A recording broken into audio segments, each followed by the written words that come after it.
umamin nung bandang huli na sabi niya kung magkakasala ba ako sa'yo, matatanggap mo pa ako ulit. Siyempre para sa akin masakit.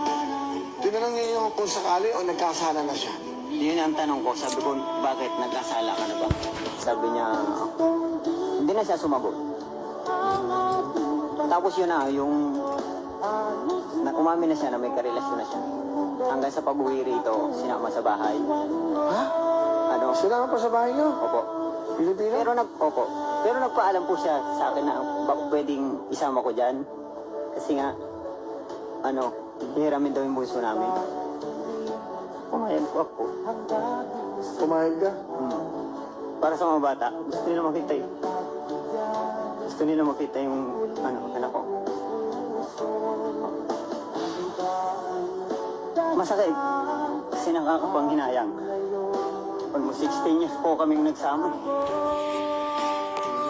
Nang dahil dun sa pangarap namin. Bakit mo siya pinayagan kasi mag-abroad? Dapat ikaw na lang ang umalis para yung mga anak mo, may kalinga na isang ina. Ayaw na bunso. Ano nararamdaman mo nun? Masakit. Kasi siyempre nakakapanghinayang. Sobrang nangihinayang. Kahit hanggang ngayon.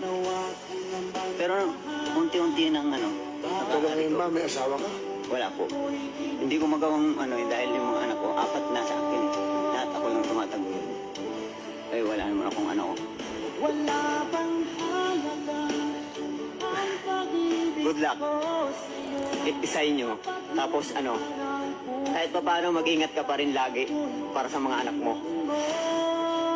Kaya mo hindi ko pababayaan sila.